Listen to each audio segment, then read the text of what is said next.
Hey everyone. After you have defined your file upload fields, we move on to the next section. That is the data extraction section.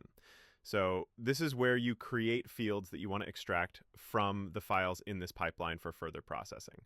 So when you are on this page, as you can see, we have two buttons here, add field and bulk upload. So in case you have hundreds of fields, or in some cases even thousands, you can just go to the bulk upload section.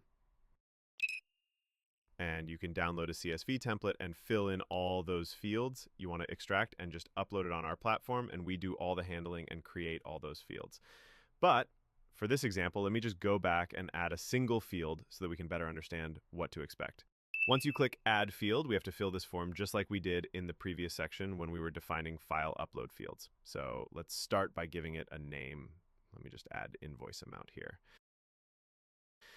Okay.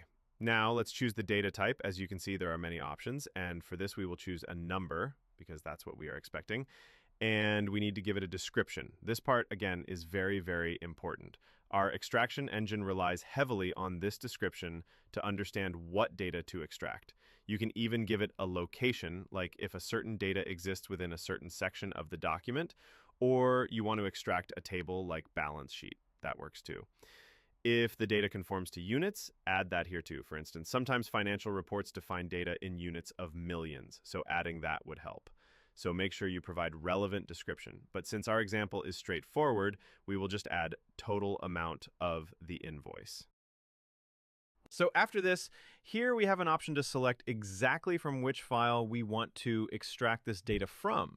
So you even have an option to leave this blank in case you don't know which file or document to expect this field.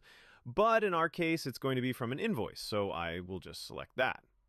And finally, we give it some example values. Again, this part is as important as the description because the final structure or type of the data depends heavily on the examples you give here.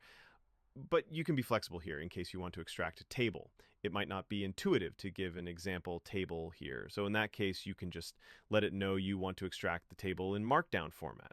That works too. But in our case, we can just give it some typical integers. So our model knows how to extract exactly